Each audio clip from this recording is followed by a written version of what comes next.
नमस्कार दोस्तों, मैं स्वागत करता हूं आपके अपने YouTube चैनल टीचिंग टाइम में। फ्रेंड्स, इस वीडियो के माध्यम से मैं आपके लिए जीव विज्ञान की एक सीरीज शुरू करने जा रहा हूं, जिसमें हम लोग प्रीवियस ईयर में आए हुए सभी एग्जाम्स के मोस्ट इंपोर्टेंट क्वेश्चंस को देखने वाले हैं, जो आपके आने वाले एग्जाम में हेल्पफुल रहने वाला है। फ्रेंड्स, सभी वीडियो में 50 क्वेश्चन को हम लोग डिस्कस करने वाले हैं, जिससे वीडियो ज़्यादा ना तो बड़ा होगा और जल्दी से जल्दी आप सभी क्वेश्चंस को पढ़ सकेंगे। बस आपको वीडियो पूरा देखना है और फ्रेंड्स एंड फैमिली के साथ शेयर करके वीडियो को लाइक और चैनल को सब्सक्राइब करना है, ताकि स्टडी से रिलेटेड ऐसे अच्छे वीडियो आप तक पहुंचते रहें। तो चलिए वीडियो शुरू करते हैं।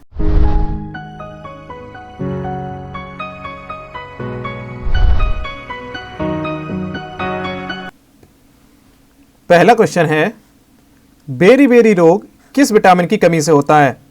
तो फ्रेंड्स, बेरी रोग जो है वो विटामिन B1 की कमी से होता है, इसलिए इस क्वेश्चन का राइट आंसर हो जाएगा ऑप्शन बी, विटामिन B1। और फ्रेंड्स, बात करें विटामिन B1 का रासायनिक नाम क्या होता है, तो फ्रेंड्स विटामिन B1 का रासायनिक नाम थायमिन होता है। ये आपको याद रखना है, ठीक है फ्रेंड्स। नेक्स्ट क्वेश्चन है, मेढक में दांत होते हैं। तो फ्रेंड्स, मेढक में जो दांत होते हैं वो होमोडोंट टाइप के होते हैं। कैसे होते हैं? होमोडोंट। इसलिए इस क्वेश्चन का राइट आंसर हो जाएगा ऑप्शन ए। नेक्स्ट क्वेश्चन है, स्टार्च से क्या संबंधित है? तो फ्रेंड्स, स्टार्च से संबंधित है आपका ग्लूकोज, इसलिए इस क्वेश्चन का राइट आंसर ऑप्शन ए हो जाएगा। नेक्स्ट क्वेश्चन है, दांत का शिखर बना होता है। फ्रेंड्स, यहां बात की जा रही है दांत के शिखर की, यानी कि दांत का जो ऊपर वाला हिस्सा होता है वो किसका बना होता है? तो फ्रेंड्स, दांत का जो शिखर होता है वो बना होता है डेंटिन का। फ्रेंड्स, आपको कंफ्यूज नहीं होना है कि इनेमल का बना होता है। फ्रेंड्स, दांत का जो ऊपरी लेयर जो होती है वो इनेमल की बनी होती है, जबकि ऊपरी हिस्सा जो है वो डेंटिन का बना होता है। इसलिए इस क्वेश्चन का राइट आंसर ऑप्शन सी हो जाएगा। नेक्स्ट क्वेश्चन है, स्कर्वी रोग किस विटामिन की कमी से होता है? तो फ्रेंड्स, स्कर्वी रोग विटामिन सी की कमी से होता है, इसलिए इस क्वेश्चन का राइट आंसर ऑप्शन ए हो जाएगा। फ्रेंड्स, बात करें विटामिन सी के रासायनिक नाम की, तो वो होता है एस्कॉर्बिक एसिड। क्या होता है फ्रेंड्स? Ascorbic acid. ये आपको याद रखना है। ये फ्रेंड्स विटामिन सी का रासायनिक नाम होता है। नेक्स्ट क्वेश्चन है, पेप्सिन होता है। तो फ्रेंड्स, पेप्सिन जो है वो एक एंजाइम होता है, इसलिए इस क्वेश्चन का राइट आंसर ऑप्शन बी हो जाएगा।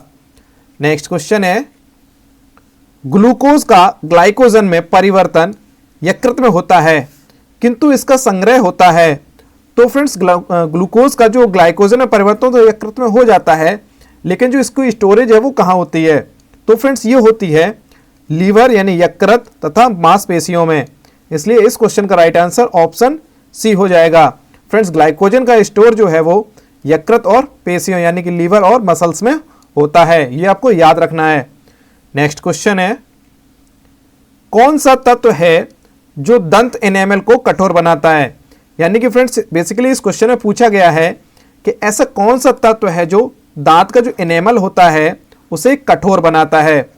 तो फ्रेंड्स, फ्लोरीन जो है वो दांत के एनेमल को कठोर बनाता है, इसलिए इस क्वेश्चन का राइट आंसर ऑप्शन बी हो जाएगा।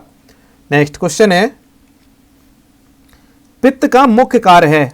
तो फ्रेंड्स, पित्त का मुख्य कार्य होता है पाचन तथा शोषण हेतु वसा का इमल्सन करना, इसलिए इस क्वेश्चन का राइट आंसर हो जाएगा ऑप्शन डी, पाचन तथा शोषण हेतु वसा का इमल्सन। ये फ्रेंड्स पित्त का मुख्य कार्य होता है। और फ्रेंड्स, बात करें पित्त रस जो है वो कौन बनाता है? तो फ्रेंड्स, पित्त रस जो है वो हमारा लीवर बनाता है, यानी कि यकृत बनाता है। और फ्रेंड्स, पित्त रस जो है वो इकट्ठा कहाँ होता है, यानी कि एकत्र कहाँ होता है? तो वो पित्त की थैली में होता है। किसमें फ्रेंड्स? पित्त की थैली में होता है, ये आपको याद रखना है। नेक्स्ट क्वेश्चन है, जनन क्षमता में कमी होती है। तो फ्रेंड्स, पूछा गया है कि किस विटामिन की कमी से जनन क्षमता में कमी होती है? तो फ्रेंड्स, विटामिन ई की कमी से जनन क्षमता में कमी होती है, इसलिए इस क्वेश्चन का राइट आंसर ऑप्शन डी हो जाएगा। और फ्रेंड्स, अगर बात करें विटामिन ई के रासायनिक नाम की, तो ये होता है टेकोफेरॉल। ये आपको याद रखना है फ्रेंड्स, विटामिन ई का ये रासायनिक नाम है, टेकोफेरॉल या टोकोफेरॉल भी कहा जाता है इसे, ठीक है। नेक्स्ट क्वेश्चन है, विटामिन की खोज की थी। तो फ्रेंड्स विटामिन की खोज किसने की थी? तो फ्रेंड्स विटामिन की खोज फंक ने की थी, इसलिए इस क्वेश्चन का राइट आंसर ऑप्शन बी हो जाएगा। नेक्स्ट क्वेश्चन है, डीएनए में होता है। तो फ्रेंड्स डीएनए में क्या होता है? तो डीएनए में फ्रेंड्स न्यूक्लियोटाइड्स होते हैं, तो इसलिए इस क्वेश्चन का राइट आंसर ऑप्शन डी हो जाएगा, न्यूक्लियोटाइड्स। नेक्स्ट क्वेश्चन है, निम्नलिखित में से कौन सा डाइसैकेराइड है? तो फ्रेंड्स ऑप्शन डी जो है यानी कि माल्टोज जो है फ्रेंड्स, ये एक डाइसैकेराइड शर्करा है, इसलिए इस क्वेश्चन का राइट आंसर ऑप्शन डी हो जाएगा। और फ्रेंड्स फ्रक्टोज, डेक्स्ट्रेन और गैलेक्टोज जो है ये मोनोसैकेराइड हैं। नेक्स्ट क्वेश्चन है, निम्नलिखित में से किसके संश्लेषण के लिए कोलेस्ट्रॉल आवश्यक होता है? तो फ्रेंड्स एस्ट्राडियोल यानी कि ऑप्शन बी जो है एस्ट्राडियोल के संश्लेषण के लिए कोलेस्ट्रॉल की आवश्यकता होती है, इसलिए इस क्वेश्चन का राइट आंसर ऑप्शन बी हो जाएगा। नेक्स्ट क्वेश्चन है, निम्न में से कौन सा दुग्ध प्रोटीन है? तो फ्रेंड्स निम्न में से केसीन जो है वो एक दुग्ध प्रोटीन है, इसलिए इस क्वेश्चन का right answer option B, option C यानी कि केसीन जो है प्रोटीन वो दूध में पाई जाती है।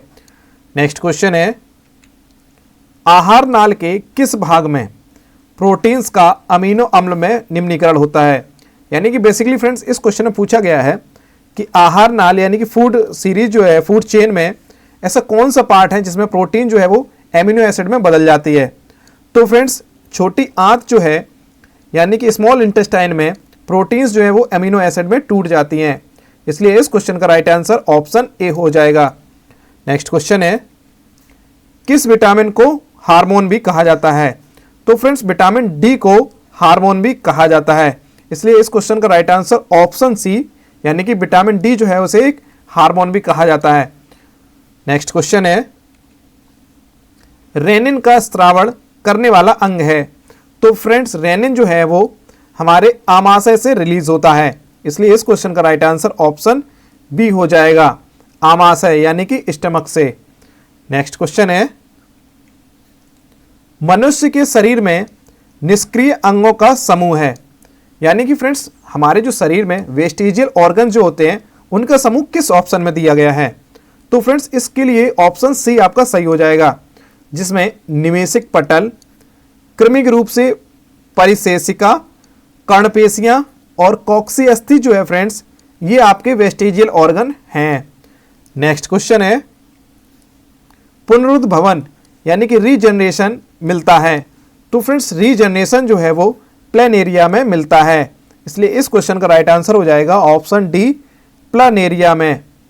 नेक्स्ट क्वेश्चन है, समवृत्ति अंग यानी कि एनाल्जेसिक ऑर्गन जो है फ्रेंड्स ये होते हैं। तो फ्रेंड्स समवृत्ति अंग जो है वो चमगादड़ के पंख व तितली के जो पंख होते हैं फ्रेंड्स इन्हें समवृत्ति अंग या एनाल्जेस ऑर्गन कहा जाता है, इसलिए इस क्वेश्चन का राइट आंसर ऑप्शन ए हो जाएगा। नेक्स्ट क्वेश्चन है, कौन सी हार्मोनल बीमारी है? तो फ्रेंड्स इसमें जो घेंगा जो है वो एक हार्मोनल बीमारी है, इसलिए इस क्वेश्चन का राइट आंसर हो जाएगा ऑप्शन बी, घेंगा। जबकि फ्रेंड्स जुखाम जो है वो वायरस की यानी जीवाणु की वजह से होता है, ट्यूबरक्लोसिस भी जीवाणु की वजह से होता है, और लेप्रोसी जो है फ्रेंड्स वो प्रोटोजुआ की वजह से होता है, इसलिए इस क्वेश्चन का राइट आंसर ऑप्शन बी हो जाएगा, यानी कि घेंगा जो है वो एक हार्मोनल बीमारी है। नेक्स्ट क्वेश्चन है, डार्विनिज्म है, यानी कि फ्रेंड्स डार्विनिज्म जो है वो होता है प्राकृतिक चयन, यानी कि प्राकृतिक चयन का जो सिद्धांत है फ्रेंड्स वो डार्विन ने दिया था, इसलिए इस क्वेश्चन का राइट आंसर ऑप्शन सी हो जाएगा। नेक्स्ट क्वेश्चन है, जब दो जीव साथ रहें तथा एक को लाभ हो और दूसरे को कोई लाभ ना हो तो वह कहलाता है। तो फ्रेंड्स वो कहलाता है कॉमेंसुलॉजिज्म, यानी कि ऐसे जो दो जीव जो एक साथ तो रहते हैं लेकिन एक को तो प्रॉफिट हो रहा है और दूसरे को कोई प्रॉफिट नहीं हो रहा है, तो उन्हें कहा जाता है कॉमेंसिलिज्म, इसलिए इस क्वेश्चन का राइट आंसर हो जाएगा ऑप्शन डी। नेक्स्ट क्वेश्चन है, भूमि अपरदन की रोकथाम संभव है। तो फ्रेंड्स भूमि अपरदन जो है यानी कि भूमि का कटाव जो है आप कैसे रोक सकते हैं? तो फ्रेंड्स इसके लिए हम लोगों को पुनः से वन रोपण करके हम भूमि अपरदन यानी कि भूमि का जो कटाव है वो रोका जा सकता है, इसलिए इस क्वेश्चन का राइट आंसर हो जाएगा ऑप्शन ए, पुनः वन रोपण करके, यानी कि पुनः से वृक्षों को लगा के। नेक्स्ट क्वेश्चन है, डार्विन का सिद्धांत था।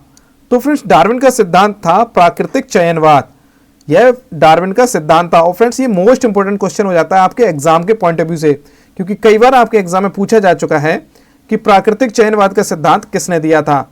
तो फ्रेंड्स ये दिया था चार्ल्स डार्विन ने, इसलिए इस क्वेश्चन का राइट आंसर ऑप्शन बी हो जाएगा। नेक्स्ट क्वेश्चन है, आर्क्योप्टेरिक्स किसका संयोजक था। तो फ्रेंड्स आर्क्योप्टेरिक्स जो है वो सरीसृपों व पक्षियों का संयोजक था। ठीक है, तो इसलिए इस क्वेश्चन का राइट आंसर ऑप्शन डी हो जाएगा, सरीसृप यानी कि रेप्टाइल्स और पक्षी। नेक्स्ट क्वेश्चन है, सूर्य के प्रकाश में परावैंगनी विकिरण की क्रिया से क्या उत्पन्न होता है। तो फ्रेंड्स सूर्य के जो प्रकाश में परावैंगनी विकिरण की क्रिया से ओजोन यानी कि जिसे O3 से डिनोट किया जाता है, ओजोन उत्पन्न होती है, इसलिए इस क्वेश्चन का राइट आंसर ऑप्शन बी हो जाएगी। नेक्स्ट क्वेश्चन है, वन पारिस्थितिकी तंत्र में हमारे पौधे होते हैं। तो फ्रेंड्स वन जो पारिस्थितिकी तंत्र होता है उसमें हमारे पौधे क्या होते हैं, तो ये उत्पाद का काम करते हैं, यानी कि ये प्रोड्यूसर होते हैं, इसलिए इस क्वेश्चन का राइट आंसर ऑप्शन डी हो जाएगा। फ्रेंड्स हम लोगों के पारिस्थितिकी तंत्र में, इकोसिस्टम में जो पौधे, हरे पौधे जो होते हैं वो प्रोड्यूसर यानी कि उत्पादक होते हैं। और फ्रेंड्स हम लोग क्या होते हैं, जीव जंतु क्या होते हैं फ्रेंड्स, तो वो होते हैं उपभोक्ता। नेक्स्ट क्वेश्चन है, जीवों तथा वातावरण के पारस्परिक संबंधों का अध्ययन कहलाता है। तो फ्रेंड्स जीवों और उनके आसपास के जो वातावरण से पारस्परिक संबंध होते हैं उनका अध्ययन कहलाता है इकोलॉजी, इसलिए इस क्वेश्चन का राइट आंसर हो जाएगा option B, ecology. Next question है, निम्नलिखित में से किस युग में कोई जीवन नहीं था। तो फ्रेंड्स एजोइक युग जो है यानी कि एजोइक काल जो है, इस काल में कोई भी जीवन नहीं था, इसलिए इस क्वेश्चन का राइट आंसर हो जाएगा ऑप्शन बी, एजोइक काल। नेक्स्ट क्वेश्चन है, उत्परिवर्तनवाद यानी कि म्यूटेशन थ्योरी किसने प्रस्तुत की थी। तो फ्रेंड्स उत्परिवर्तनवाद की बात की जाए या म्यूटेशन थ्योरी की बात की जाए तो इसका सिद्धांत जो है वो ह्यूगो डी व्रिज ने प्रस्तुत किया था, इसलिए इस क्वेश्चन का राइट आंसर ऑप्शन डी हो जाएगा। और फ्रेंड्स प्राकृतिक डार्विन ने किसका दिया था, तो इन्होंने दिया था प्राकृतिक चयनवाद का। किसका, प्राकृतिक चयनवाद का सिद्धांत चार्ल्स डार्विन ने दिया था। नेक्स्ट क्वेश्चन है, एक माइक्रोन बराबर होता है।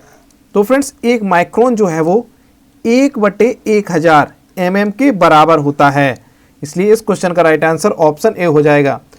फ्रेंड्स आपको ये क्वेश्चन ऐसे ही याद कर लेना है कि अगर आप कन्वर्ट नहीं कर पाते हैं किसी भी मेजरमेंट को तो आपको ये ऐसे ही याद कर लेना, क्योंकि ये कई बार क्वेश्चन आपके एग्जाम में ऐसे ही पूछा गया है कि एक माइक्रोन कितने mm के बराबर होता है। तो ये होता है 1/1000 mm, या ऐसे हम ऐसे भी लिख सकते हैं 0.001 mm। ठीक है फ्रेंड्स, या तो आपके ऑप्शन में ऐसे लिखा मिलेगा या ये ऐसा लिखा मिलेगा, तो इसलिए इस क्वेश्चन का राइट आंसर ऑप्शन ए हो जाएगा। नेक्स्ट क्वेश्चन है, उत्परिवर्तन का कारण है। तो फ्रेंड्स उत्परिवर्तन का क्या कारण होता है, तो ये होता है क्रोमोसोम्स में परिवर्तन, यानी कि आपके क्रोमोसोम्स में परिवर्तन ही उत्परिवर्तन कहलाता है। और फ्रेंड्स उत्परिवर्तन का सिद्धांत किसने दिया था, तो फ्रेंड्स अभी हम लोगों ने क्वेश्चन में पढ़ा था, ये दिया था ह्यूगो डी ब्रीज ने। किसने, ह्यूगो डी ब्रीज ने। ठीक है फ्रेंड्स, ये आपको याद रखना है, इसलिए इस क्वेश्चन का राइट आंसर ऑप्शन ए हो जाएगा। नेक्स्ट क्वेश्चन है, पैलेंटोलॉजी का अध्ययन है। तो फ्रेंड्स हम लोग पैलेंटोलॉजी में किसका अध्ययन करते हैं, तो फ्रेंड्स इसमें अध्ययन किया जाता है जीवाश्मों का, इसलिए इस क्वेश्चन का राइट आंसर हो जाएगा ऑप्शन डी, जीवाश्मों का अध्ययन पैलेंटोलॉजी कहलाता है। और फ्रेंड्स पक्षियों का अध्ययन क्या कहलाता है, तो ये फ्रेंड्स कहला जाता है ऑर्निथोलॉजी। क्या कहलाता है, ऑर्निथोलॉजी, ये आपको याद रखना है। नेक्स्ट क्वेश्चन है, डायनासोरों का सुनहरा काल किस महाकल्प को कहा जाता है। तो फ्रेंड्स डायनासोरों का जो सुनहरा काल था ये मीसोजोइक काल को कहा जाता है, इसलिए इस क्वेश्चन का राइट आंसर ऑप्शन डी हो जाएगा। नेक्स्ट क्वेश्चन है, जीवन की उत्पत्ति किस महाकल्प में या महाकाल में हुई है। फ्रेंड्स यहाँ पे महाकाल कर लेना,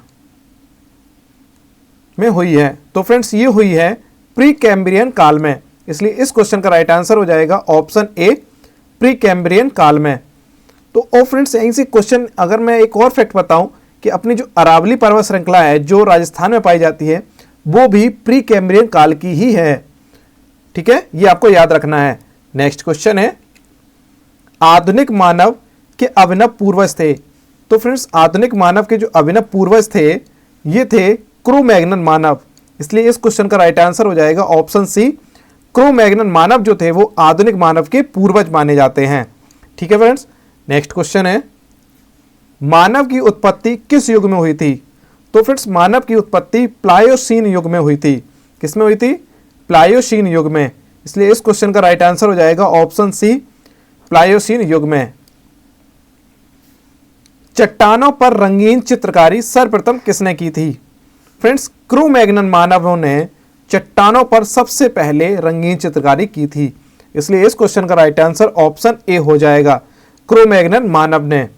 नेक्स्ट क्वेश्चन है, आयोडीन युक्त नमक की मानव शरीर में क्या भूमिका है? तो फ्रेंड्स आयोडीन युक्त नमक की जो मानव शरीर में भूमिका होती है वो होती है थायराइड ग्रंथि के कार्य करने में नियमन करना। तो फ्रेंड्स हम लोगों की जो थायराइड ग्रंथि जो गले में पाई जाती है उसमें आयोडीन युक्त नमक का बहुत बड़ा रोल होता है। और फ्रेंड्स यहाँ से एक फैक्ट और बनता है, अगर मैं आपसे पूछूं कि थायराइड ग्रंथि का आकार कैसा होता है तो आप बताएंगे एच आकार होता है।